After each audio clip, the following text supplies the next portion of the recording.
This is WWE superstar Drew McIntyre, and you're listening to the WWE Podcast.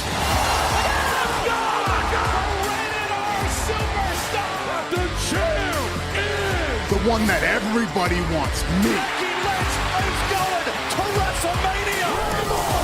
Claymore! Austin 316 says I just whipped your ass.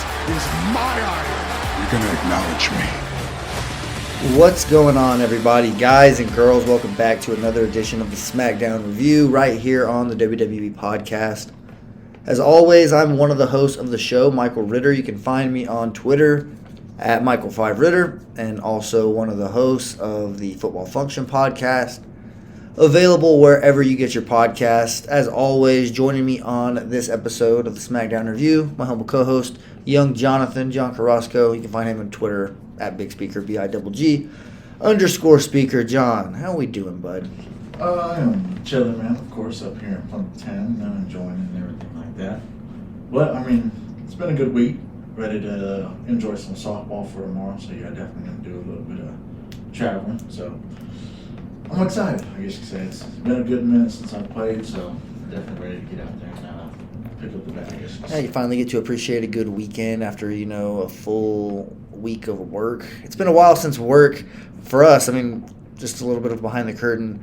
We live in the Texas Panhandle. We get rain maybe once a month on a regular month, maybe a little bit more, but not much more. So not a lot at all. We have been getting so much rain, it's literally affected our city. Like, roads are flooded, blocked off, ponds are completely overflown, and just, going up to streets damn near that they're not supposed to be connected to. And, we have a lake here in the surrounding area. And the water level has literally risen probably, like, no exaggeration, like 10 feet in some areas. Okay, I know the most common lake that I've been known to go to, U Lake, in Logan, New Mexico. That was up about a good, 8, I think. And that was, the first. So I'm pretty sure it's probably up to about a good, 12 now. It's pretty crazy, honestly, how all that works. U Lake, for sure, have experience going there. Windy Point, obviously, where you can go jump off the cliffs. If you don't go there, then you're missing out. Is it even still open? Yeah, I'm pretty sure it's open, yeah. The only thing that sucks is having to climb back up, dude. Hey, man, it's worth it. I think just... is it not dangerous as hell, though? It's not like the climb back up is not... It's not, slanted. It's pretty damn steep, where you gotta, watch where you step, and you can very easily bust ass. Shout out to Mariah Derrick, one of my friend's sisters.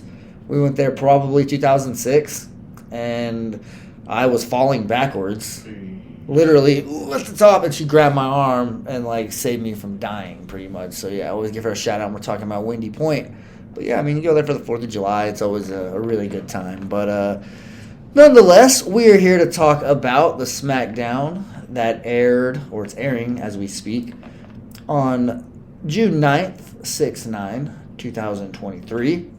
From Des Moines, Iowa, in the Wells Fargo Arena. Location breakdown brought to us by DJ Kuzmo, per usual. Shout out to DJ. Man, so far, this show's been going on for about an hour right now. We're about an hour into this show. And this has been a hell of a SmackDown, man. Tell me that ain't pretty damn crazy, It is freaking crazy. The time just freaking flew by. It's been some good stuff. The show's already happened. It doesn't. And think about what's to come. We're in our second Money in the Bank qualifying match. We'll break down the first one. We got a backstage segment. We had a new feud begin. Some great storyline development to start the show. And obviously, we got a title match coming later on tonight. We have a title reveal later on tonight. Yeah. Is it my birthday? It would have been nice if this SmackDown was last week when it was actually your birthday, so. Hey, I wasn't complaining about last week's either. That was a pretty good show. Right? Great show. Oh, man. Jimmy got soloed on your birthday. Hey. Who would have thought?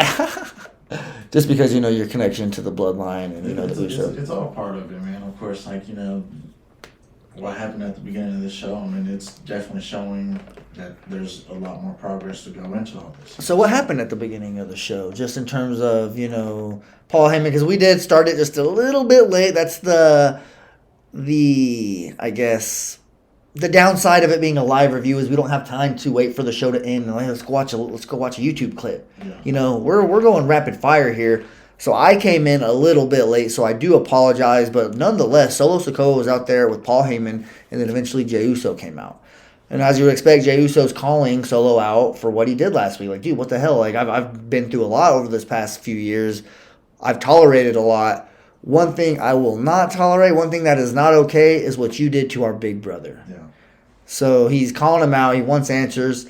He does say something, drops the mic. I do apologize, though, for not. Oh, sorry, we gotta unmute this really quickly. Oh, Karrion Kross attacking AJ Styles. Because AJ Styles was on commentary for one of these Money in the Bank ladder matches, which we will get to and break down. We just had to see what was going on really quickly, and I've never been more jealous of Karrion Kross. But nonetheless, some interference here and there. We'll get there. But back to the beginning of the show. Jey Uso is pretty pissed. He's staring a hole through Solo. He wants answers. Paul Heyman pretty much just confirms to Jey that he's going to have a title match tonight. He says a lot. Obviously, if you watch the show, then you're very familiar with what happened.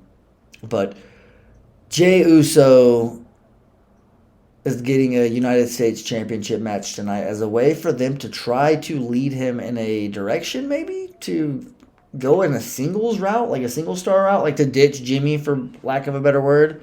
It seems right. I mean, it seems like that's what they were doing, just trying to, butter him up a little bit. Yeah. And he demands an answer. He says, I want an answer now. Pretty much, he says, thanks for the title match, but I don't think he gave him an answer. He says, I'll get back to you, or something along those lines. Okay, sorry, we had to pause the television really quickly to see what Bianca Belair was saying backstage. That's another thing we will get to, but first we will catch up on what happened here in the show. So, nonetheless, after that first segment ends, it's confirmed, it's made official. United States Championship match, Jey Uso versus Austin Theory. It's going to close the show tonight. What are your thoughts on that? Well, the only thing, of course, it was, you felt the emotion. You kind of felt like the staring from Jey Uso to Solo, you kind of knew what was going on, that whole time. But other than that, man, the only thing I didn't like was Solo didn't say nothing. Paul Heyman, he just stepped in, started talking like how he normally does, trying to smooth everything out and stuff. But I really wanted to see at least some type of interaction right there between the two brothers in a way. But, it leaves us with a little cliffhanger.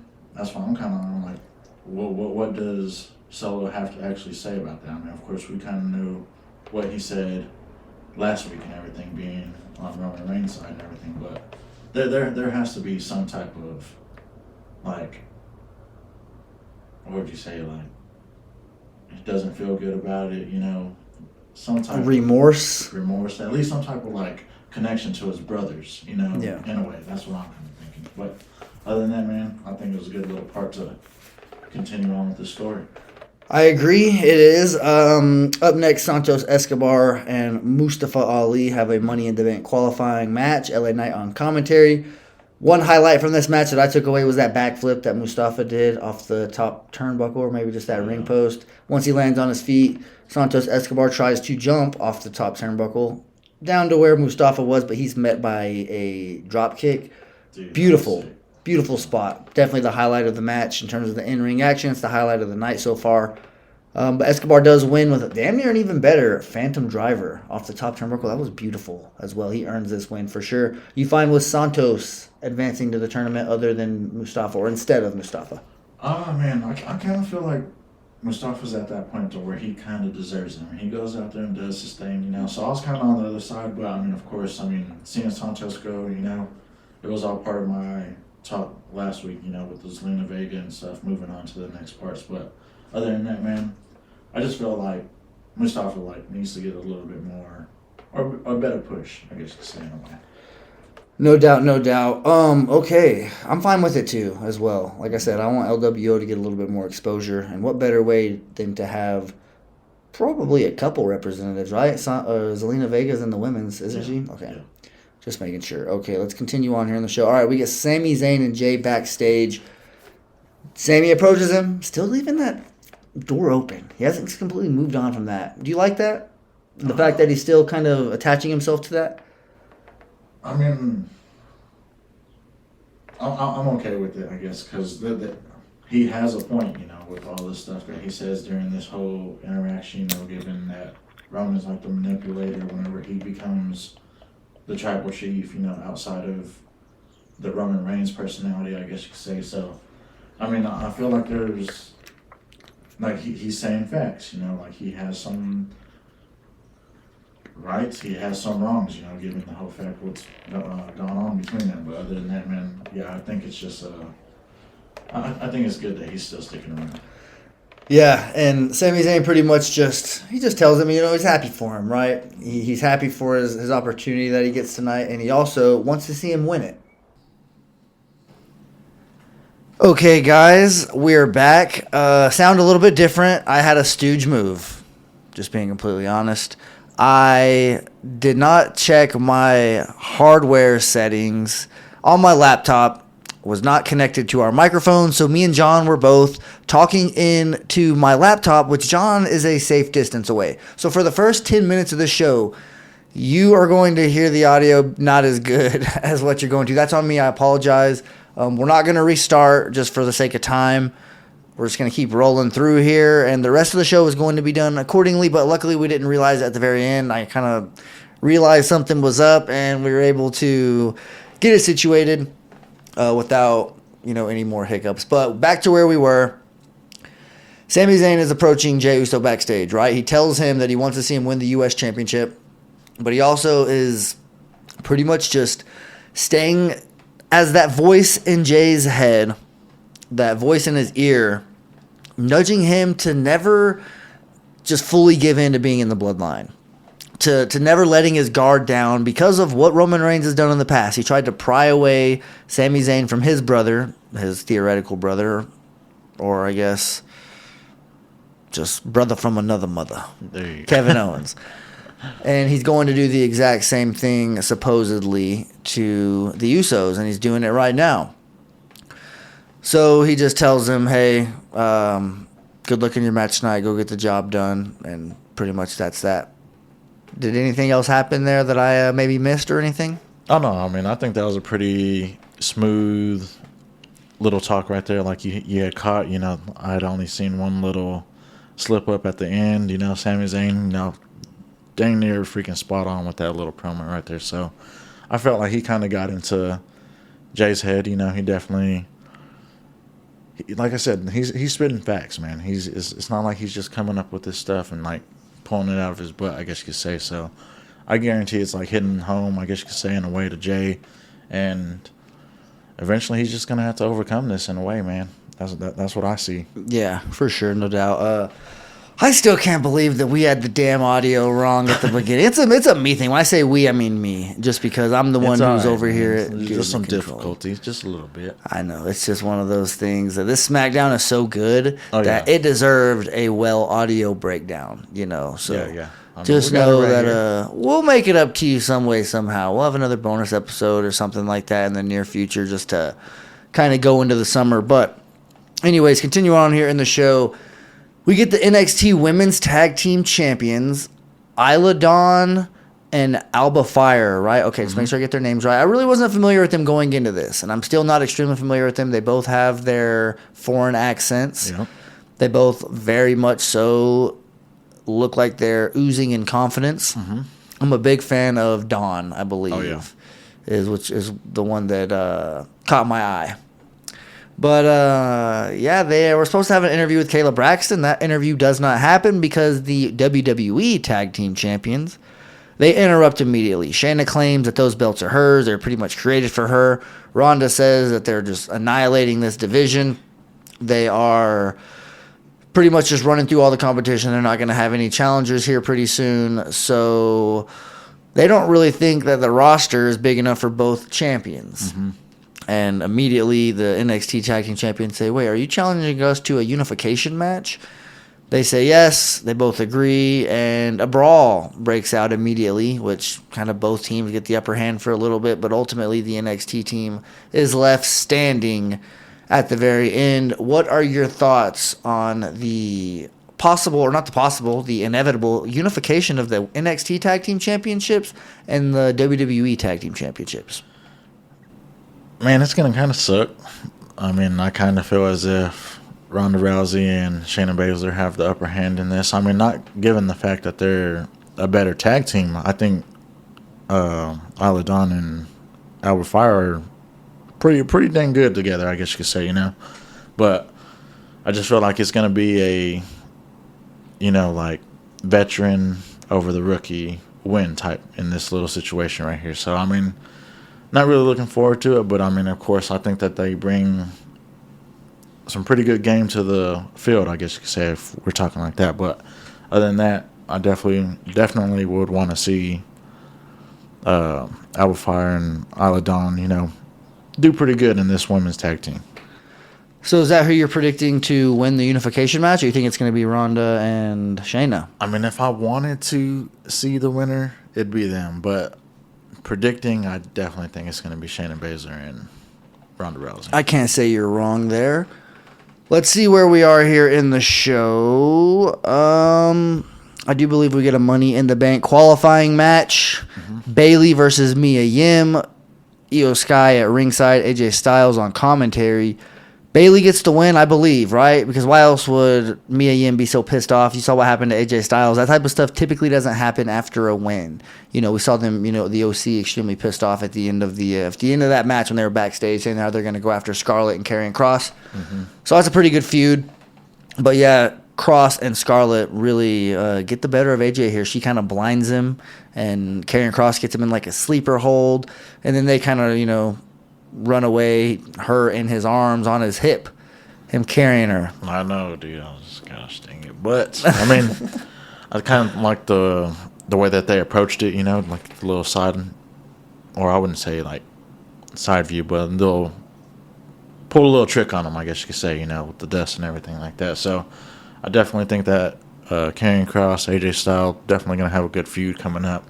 But Bayley, I mean, I just don't get the relationship between her and Io Sky now, given the fact that they just kind of have like that little bumping heads and stuff like that. Well, you got to keep in mind that whole bumping head thing started before Dakota Kai tore ACL. Mm-hmm. So because of that, maybe they planned on Io Sky and Dakota Kai branching away from Bayley, going on a solo tag team run or just sticking together. It seemed like that was the direction they were going because Bayley was costing her, Io Sky, her match against Bianca Belair. She was just seeming like she was being more of a net negative than a positive. Yeah. So in a way, I kind of think that the injury to Dakota Kai might have thrown those plans out the window. We've seen it happen multiple times.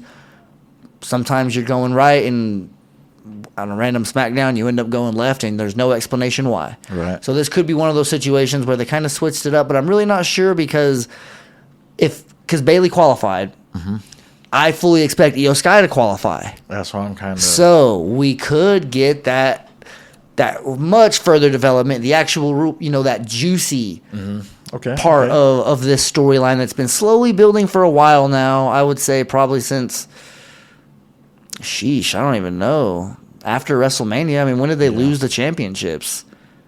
Damage Control to Trish Stratus and Lita. I can't remember when, but it was on a Monday Night Raw, wasn't it? Yeah.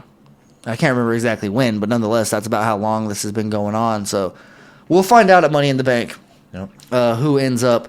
Because, I mean, Io Sky still has to earn her spot. We're kind of fantasy booking here. Yeah, I'm already with that one. I mean, I figure it's all part of it, you know, and yeah, something has to come of it. Did I send you that picture of the Starburst earlier today? Oh, I didn't. Dang it. I had a full all pink share size. For real? And guess how many I shared? None. They were gone before lunch. There ain't no stomachache? Not yet. I don't think so, honestly. I had Whataburger for Oh, lunch. okay. Just a little bit of a behind the curtain on what's fueling the SmackDown review here. Okay. We had some good old Dougs. Oh, a little behind the scenes. We got a little bit of time. We're on a commercial break here. Just a little crazy, you know what happens from time to time. My roommate, Caleb Grant, you guys have heard his name here on the show. We were just hanging out after work, looking at mail at our kitchen table. There's a ceiling fan that hangs above our kitchen table. That fan literally fell from the freaking ceiling. Landed right on our glass table. The fan completely broke. Lights, coverings that, cover the light bulb, broke. Very thick glass. Scratched Caleb on his forehead, gave him a massive black eye. He's gonna have. Good, yeah. He's gonna be got for a little bit. Like I said, it looks like he had a match with New Jack. And if you're an ECW fan, then I imagine you know exactly who New Jack is. So yeah, has a massive cut, and we're gonna just hopefully, not have another ceiling fan fall randomly, because that could have very easily been a hell of a lot worse than what it was. But where was I in the show? Let me see here. Let me get back to my notes really quickly. Okay. Bianca Belair confronts Adam Pearce backstage, and he's pretty much begging her, hey, Asuka's going to have her championship presentation tonight. Please don't go out there and make a scene. I'm already dealing with this tag team unification crap. Who knows what's going on? I'm over here stressing. You know how the iPhone or the Apple Watch is supposed to, be able to read your mental health or whatever? Oh, yeah. Adam Pearce is going to be freaking just absolutely blowing through the roof. So is Jey Uso's, just for that matter. But nonetheless, Pearce just says, look, you will have a rematch. You have a rematch. It's going to happen. It's not a matter of if, but when. So Bianca says probably 3 times, okay, I got my rematch, so I'm going to let Asuka have her moment. But it's because I got my rematch. So she's letting us know, she's letting everybody know that the rematch is the only reason why she is not going to interfere in this segment, and just letting us know that she has a rematch. So let's put in the very forefront of our minds. And Asuka goes out to the ring to get her new championship. It's presented to her. I'm gonna be honest. It's hard for me to get excited for the same championship 5 times. I was excited for the World Heavyweight Championship because it looks different. It has a different design. I don't care that the WWE logo's in it at first. It was kind of weird, but I get it. Every belt is going to have their logo on it. It is what it is. But the fact that the Universal Championship, or the Undisputed Universal Championship, whatever they're calling it right now, and the Women's Championship, the fact that they all look the same, it's what are we going to call Rhea's Championship? That's what I'm kind of questioning. Maybe... honestly, I don't know. Are you just going to call it the Raw? Because, Adam Pearce took the Raw Women's Championship with him. The one that Asuka had. She switched it. He even said on the mic, will you please hand me the Raw Women's Championship? Is he going to show up on Raw and just hand it to Rhea and say, hey, give me the SmackDown Women's Championship. Here you go. You're on Raw. Bam. Or is Rhea going to get a new one? Which, if she does, how many is that in the past freaking month? Good Lord. Getting us all these new championships, like we talked about, it's just a new era. It's ushering in a new era. It's the end of one. So we have to present new championships to make it feel different, I guess, and just kind of go with the ebbs and flows of the WWE calendar year, and this one just being a different one altogether. But I was going to say, I definitely would like that first little scenario that you came up with, just taking the Raw Women's title and giving it to Rhea Ripley, and that's a... Just having the Raw Women's Champion and the WWE Women's Champion? Yeah, I'd be totally okay with that, I just don't feel like... Well, I just feel like the belt that Asuka got right now was just a different... Or was basically like the white belt of Roman Reigns' title. Yes. That's how I feel. And I just don't get that. There's no connection to that as if it's... to the women, I guess you could say, because Asuka, she just got this. It's not like it was personalized for her or anything like that. So I'm kind of just on the... They could have went the other route and did something better with that belt. No doubt, no doubt. But it's not Bianca Belair who comes out and tries to interfere. It's Charlotte Flair. One of the first draft picks to Friday Night SmackDown during the draft. Good to see her, though. Good to see her. A little bit shocked, but she even said, Adam Pearce said, hey, Charlotte, I know why you're here, but you got to get in line. She says, I don't get in line. I am the line. So Yeah, she challenges Asuka to a championship match. Asuka accepts. And who's in a predicament? Adam Pearce. Because after Charlotte dodges some mist that Asuka tries to spray in her face, she gives Asuka a big boot, and Asuka runs away. So this match is clearly going to happen. But Bianca Belair was just promised a championship match. She was promised a rematch. So this is it's getting messy here for Adam Pearce. Yeah, he's definitely getting himself into some tricky water, I guess you could say, especially with that little second encounter whenever Bianca, she comes up to him, kind of, just tells him. When she gets her lick again, it's going to be well worth it, or it's going to be well deserved, something along those lines, right? Yeah, I'm paraphrasing. That was actually pretty good, actually, right there. Yeah, actually caught me. But anyways, yeah, I mean, you definitely know there's that little tension that's already starting to build. Bianca looks really good with no makeup on, by the way. She's not wearing it. I can't tell. It looks like she's not wearing any. I could be wrong, but she's not just completely did up, I guess. I was going to say, I don't know if it's like her hair or something like that, because, most of the time it's because it's all tied back. Yeah, that could be it. Yeah. That's what it kind of is about, or that I noticed that was kind of different. Maybe like a little bit more softer on like the, I don't know, blush or whatever, I guess you could call that stuff. But yeah, man, see, I mean, I get it, but I don't know, man. This whole Adam Pearce, man, he got himself in some deep water, I guess you could say. Oh, he does for sure. Let's see, Jey Uso and Paul Heyman backstage. Jay's kind of just getting ready, taping up his wrist. Paul goes up to him and says, hey, I'm going to need your passport and I'm going to need your suit size. Because next week you are flying overseas on the Tribal Chief's private jet, which will eventually be your private jet. He's really buttering him up with that future Tribal Chief stuff. Go ahead and use that word one more time, because he's definitely doing that. He's putting it on the toast. Yeah, he's just, man, I don't know what's going on here, but he's definitely doing a little bit of brown nosing for Jey Uso to try to, convince him to stay in the bloodline. But he says that next week there's going to be 3 celebrations. Number 1, the Tribal Chief celebrating...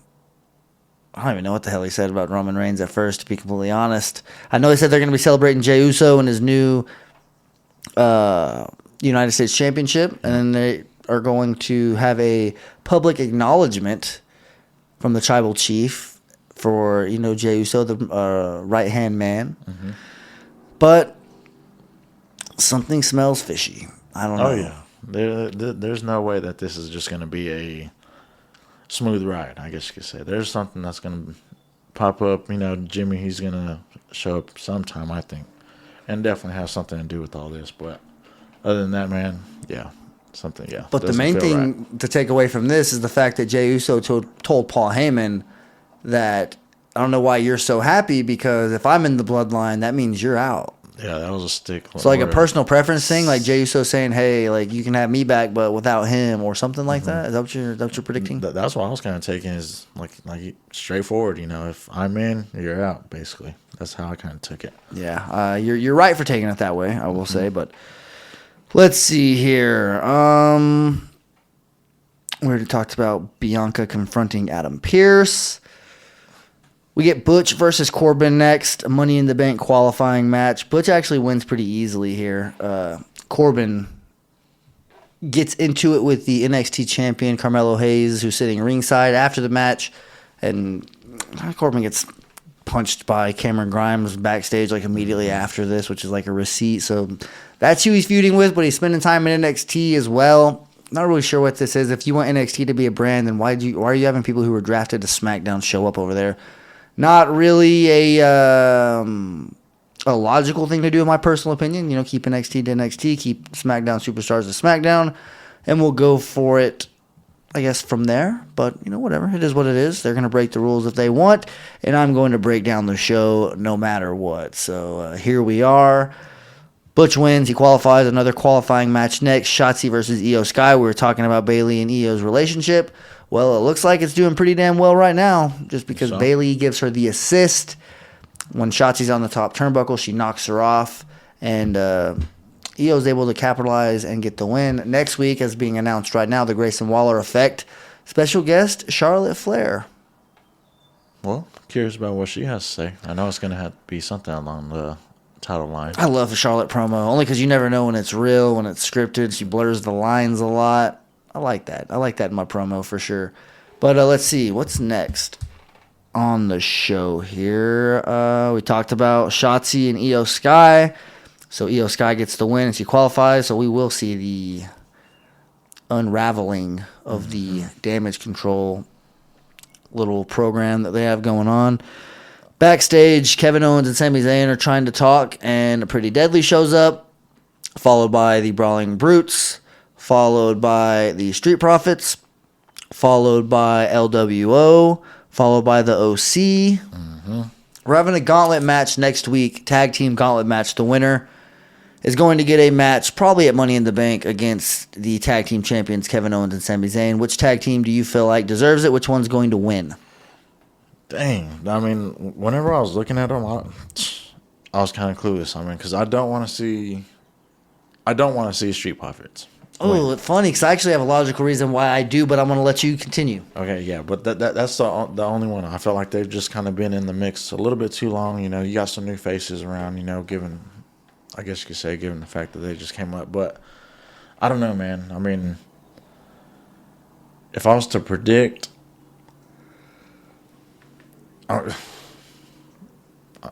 Pretty Deadly. I don't know why. I mean, of course, this is your favorite team. It's the Yes Boys. It's just their heck. Whenever they said that, dude, that was kind of funny. I started laughing whenever they started doing that. But I just feel like it's a good opportunity for them, you know, given the new faces and everything like that, and actually see what they can were do. The first ones to show up. And, I mean, I feel like they did a little bit more with the talking rather than everybody else in a way, you know. Everybody just like, well, we're in type stuff, you know. So they had a little interaction. But, yeah, I'd definitely say predict them, but I don't know who I want to win. Actually, I don't even know. I guess if I wanted them to win, Kevin Owens and Sami Zayn, just keep those belts and do their thing. We're talking about the freaking opponents, man. I don't have a. I don't know. This one's kind of tough, man. I'm just ready to see what kind of comes about it, I guess. Okay, so I'm going to tell you right now. I'm going to tell you who I kind of want to win and who's going to win. And this is a spoiler. Okay. I didn't see anything. I'm just predicting it. Okay, right, so technically it's a prediction, but whatever. Nonetheless, it makes sense for the Street Profits to be the team to win because we can get a pay-per-view heel turn for Montez Ford. Some people are ready for it. Some people aren't. Bianca Belair, you can make it a 2-for-1. And we could have a double heel turn because, hey, they're both kind of getting hosed a little bit here. Okay. Who is going to win? The Brawling Brutes. They're going to the UK. And they've kind of been doing that. They've been, you know, whether it's Puerto Rico, Bad Bunny, and Zelina Vega, whether it is Montreal and Sami Zayn. Where they go, they like to appease the hometown. And something just tells me that the Brutes are on their way to a tag team championship match against Kevin Owens and Sami Zayn. Totally okay with that. All right, well, here we are at the main event. Jey Uso versus Austin Theory. The match has not begun yet. They're literally about to start, so we will be back after the match ends to tell you who won and how. All right, I'm going to close this bad boy out by myself. Young Jonathan had to leave. Something came up, but he did get to finish the show. We just wrapped it up, and he had to dip. But that was a wild segment. Number one, the Theory versus Jey Uso. That was a damn good match. It was definitely starting to pick up some steam. Pretty Deadly comes out to try to help out Austin Theory by interfering with Jey Uso. Of course, you know who's going to come out then? His brother Jimmy. He tries to get a super kick. He actually does get a super kick on both members of Pretty Deadly to eliminate them. And then out comes Solo Sikoa, taking out Jimmy, I apologize. About to hit him with another Samoan spike, but Jay stops him. And Solo shoves Jay out of the way, turns around, immediately turns back to try to go back after Jimmy. Jimmy's trying to super kick Solo. Solo moves. He gets Jay. And that's something I haven't seen happen, if ever, probably a long-ass time ago. So I don't know for sure. But, man, that was a crazy sight, just being honest. I don't really know what to expect now because Jay's pretty pissed. He was not accepting Jimmy's apology or whatever afterwards. He was walking out. And Paul Heyman just, said, I'm sorry. I pretty much had to do it, but meaning sent Solo out to attack Jimmy. Just a wild finish. Definitely delivered and closed out this damn good episode of SmackDown. So we'll see what happens going forward. Obviously, we will get more next week. But But as for now, Austin Theory remains the United States champion, and Jey Uso still remains in the bloodline. He hasn't really made his decision yet, I guess, so I feel like that alone is a decision if you were asking me. But hey, it's not my tribe, and I'm damn sure not the tribal chief. So shout out to the bloodline for its remaining days, however long they have. But also shout out to John for helping me in the majority of this episode. Definitely a long week, and it's not over for him. Like he said, he has to go deal with some softball and play some softball. It's not really deal with it. He enjoys that. So safe travels, obviously. Definitely play well. We'll see you whenever you get back. As far as all the listeners go, thank you so much for making this show part of your weekly routine. Hopefully you will continue to do that. I'm about to go get a snow cone. I've been craving a snow cone for a while now. So I'm going to go ahead and go do that and enjoy my weekend. But hey, you guys all have a damn good weekend. Walk passionately in the direction of your dreams, and we'll talk to you soon. Thanks for listening to the WWE Podcast. Don't forget to subscribe on your favorite podcast app so you don't miss a show, or head to WWEpodcast.com. And for all of these shows ad-free, head over to patreon.com/WWE Podcast. Until then, we'll see you next time.